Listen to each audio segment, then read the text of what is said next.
Hi lovelies, welcome back to my channel. In today's video I'm going to be sharing with you some things that I started doing differently to grow my natural hair, and I'm also going to be answering some commonly asked natural hair growth questions.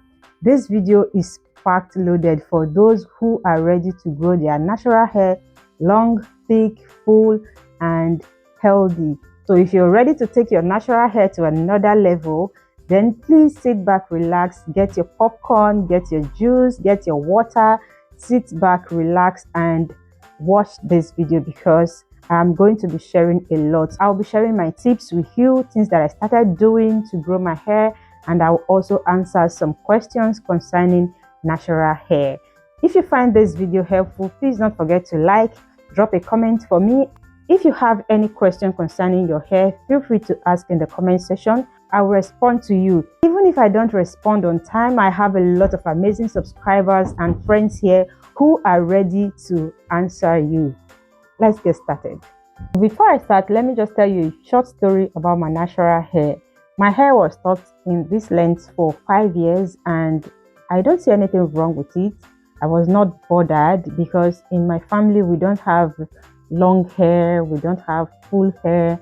Our hair is so light and always at almost same length for everybody, so it was a normal thing for me until I stumbled on a video here on YouTube and the lady was showing her family members. When I looked at their hair, I was like, how come, how did she manage to grow her hair when her family members all have short hairs, light hairs, very less dense hair? Then I started scrolling through her channel. I saw a video where she was talking about how she grew her hair because in her family genetically they don't have long hair.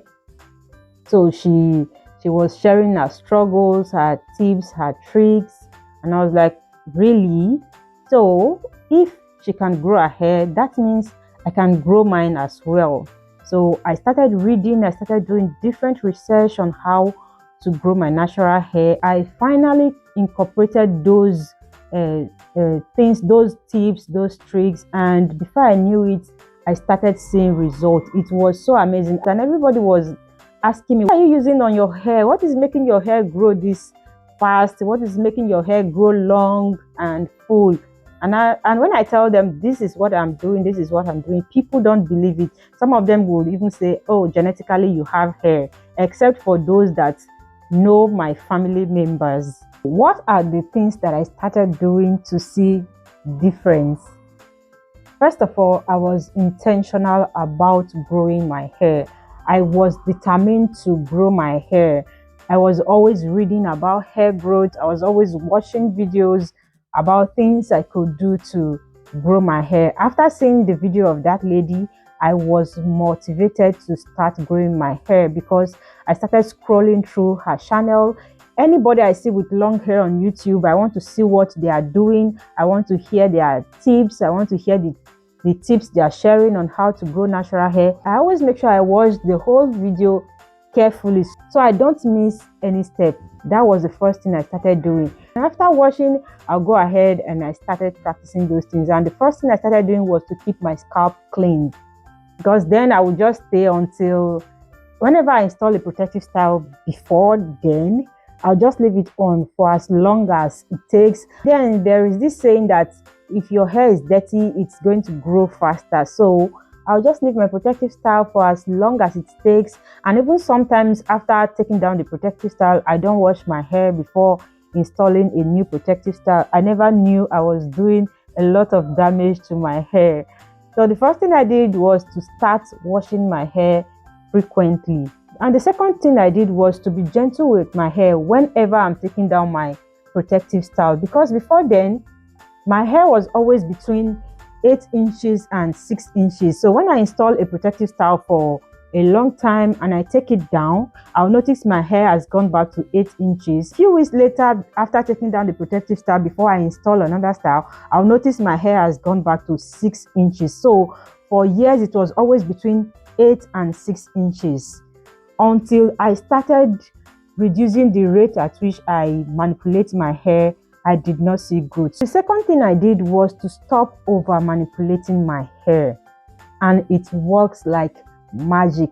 Don't take that for granted. When people are saying stop over manipulating your hair, they mean what they are saying. So I washed my hair regularly, I stopped over manipulating my hair, and I started installing low manipulation hairstyles, something like this mini braid I have on, mini twist, cornrows, and even if I'm adding extension to my hair, I make sure they are not too tight and they are not too heavy. I'm always intentional about my hairstyles because I was ready to grow my hair and I was ready to do whatever it takes naturally to grow it out to the length that I want. Even with the protective styles on, I always wash my hair. I actually prefer to put my hair either in a mini braid or in mini twist without adding extension to it, not because I'm against extensions, but because it is easy for me to wash my hair like that in those styles, and I can deep condition, I can wash my hair, I can do hot oil treatment in these styles, and I am good to go. I have nothing to worry about. But if I do those when I have extensions on my hair during takedown process, I always find it very difficult because my hair will be super tangled. That is why I don't add extension to my hair frequently, but I still add extension to my hair, but not as much as I do my low manipulation hairstyles like mini braid and mini twist. So I'm not actually a fan of cornrow because of my edges. I don't know, they are always too tight for my edges, and even the nape of my hair, I always feel so much pressure there. So I always go for mini braid and mini twist. If you've been watching my videos, you would know that those are my go-to styles. Another thing I don't take for granted was deep conditioning my hair. I don't take it for granted at all, but I don't deep condition too much because I have a low porosity hair, and if you're intending to grow your hair, I would advise you carry out a porosity test to know your hair porosity, so you would know what to use and what not to use on your natural hair. Of course, when I started, there were some things I didn't know about, something like rice water. I was always using rice water on my hair whenever I feel like. I was always using it, and my hair started breaking again. I think I went back to about 4 inches again. I was like, after incorporating all these tips, all these steps, and my hair is still breaking, I almost gave up. But I came across a video here again on YouTube where someone was talking about how rice water broke her hair, and she never knew her hair was low porosity hair and protein sensitive. Using rice water frequently was causing damage to her hair. That was what actually led me to carrying out a porosity test on my hair, and I discovered that I'm actually experiencing so much damage and breakage on my hair because I was constantly using rice water on my hair. So I would advise you do a porosity test, carry out a porosity test on your hair, so you would know what to use frequently and what not to use. So after finding out that I have low porosity hair, I decided to deep condition my hair once in a while. But whenever my hair needs to be deep conditioned, I know that, oh, my hair needs a deep conditioning at this point and I have to do it. I don't ignore those signs. I am always ready to give my hair what it wants. The last thing I'm going to be talking about before I start answering some commonly asked questions is to always keep my hair moisturized.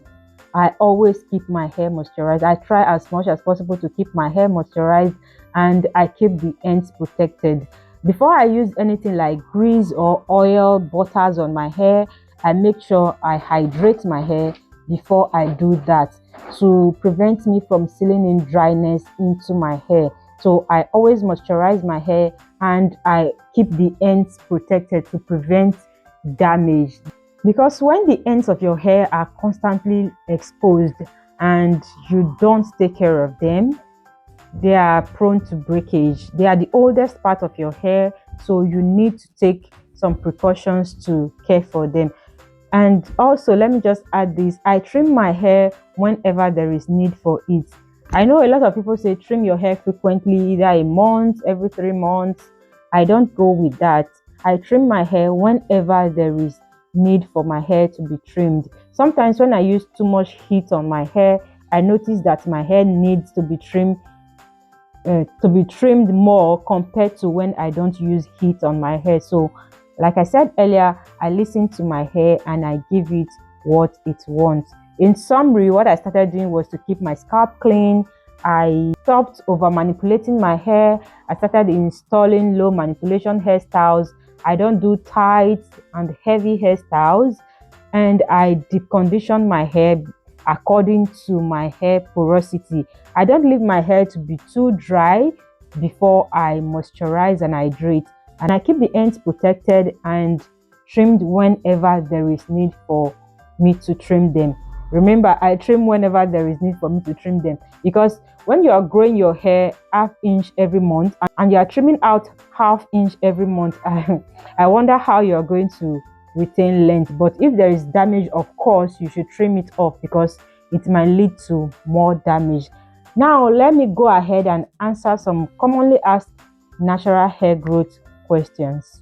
Please, at this point, if you've not yet liked this video, please go ahead and hit the like button before we proceed to the next step.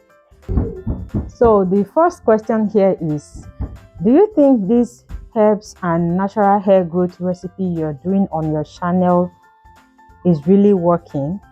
Yes, they are working, but they are not the only thing that is working. The tips and the tricks I mentioned earlier has a big role to play in my natural hair growth. So I won't tell you that the only thing that is growing my hair is just these recipes that I'm incorporating. Those the tips and the tricks I mentioned earlier actually helps a lot, because if I just keep doing these natural hair growth recipes, this natural hair growth product, even store-bought product, if I'm applying the best one on my hair and yet I'm still over manipulating and breaking my hair, I will not retain length. So definitely they are working for me, and they are working together with the tips I just mentioned. Hope I've answered your question. The second question is, between genetics and hair growth products, which one do you think contributes more to natural hair growth?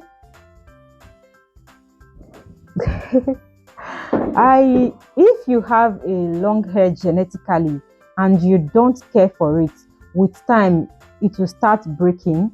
You start noticing issues with your natural hair. So I know for sure that genetics contributes a lot to natural hair growth. There's one thing to have long hair that is going to start breaking off with time, and there is another thing again, is to have medium length hair that is healthy. One thing you should always have in mind is the health of your hair. If your hair is healthy, it is definitely going to grow well. So most of those people that have long hair genetically, they don't need to do as much as I would do to grow my hair before setting same or more results. So genetics contributes, and what you use and how you care for your hair contributes to your hair growth as well.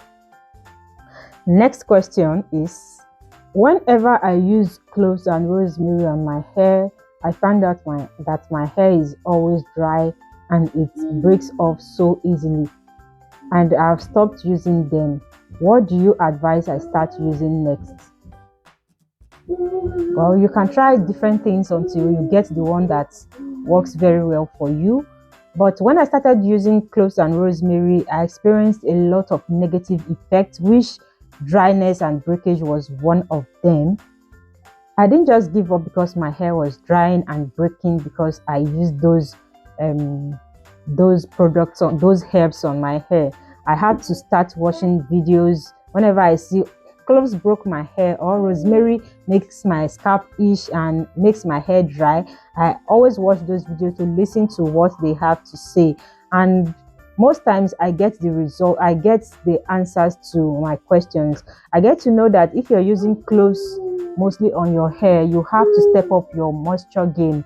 You have to moisturize your hair as you're using, because Sometimes when I started watching those recipes, I'll just watch how to make it and I'll fast forward the video to the end and I'm like, oh, she just sprayed it on her hair and that is it. I never knew that there were more to that until I started watching their videos till the end to get the full details. I get to know that if I use cloves and rosemary on my hair, I have to keep on moisturizing my hair to prevent them from drying, and I don't make it too concentrated. I don't use more than 3 times a week, because when I started I would use it almost every day because I was desperate to grow my hair then.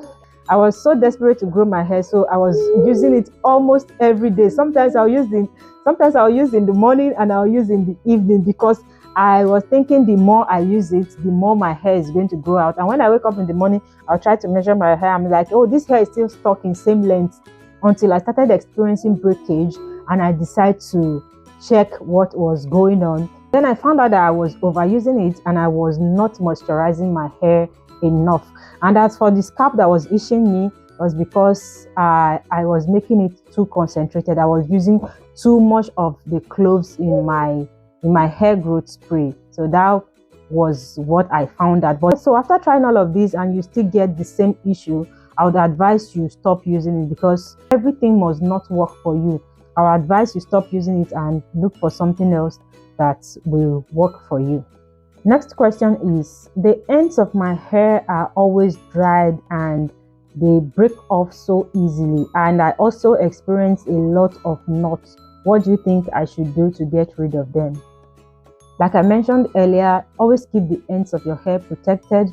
Don't leave your hair to be too dry before you start moisturizing. Don't apply sealant on your hair without hydrating your hair. Whenever you're applying butter or grease to your hair, make sure you hydrate your hair before applying those things, because if you're applying them without hydrating your hair, you are sealing in dryness into your hair. It means your hair will continue to get dry. Hydrating before applying those products on your hair will really help to make your hair, to keep your hair moisturized. And as for the tips that's always and as for the knot ends, I would advise you trim them off whenever you see them. And whenever you're detangling your hair, make sure you're gentle. Use your fingers to detangle gently before you go in with your brush and your wide tooth comb. Make sure you bring out those shed hairs before you install another protective style. So detangle gently with your fingers and trim your hair whenever there is need for a trim. I think I'm going to stop here at this time. If you have any question, like I said earlier, feel free to ask in the comments below. If you've not yet subscribed, subscribe and join this family, because we do everything concerning natural hair growth in this channel. And please don't forget to like this video and share with someone you think this video is going to be helpful to. You can share on your Facebook, on your Messenger, and your WhatsApp, your social media platform. You can even share it here on YouTube. Thank you so much for watching. I really appreciate your support. See you in my next video. Have a nice day.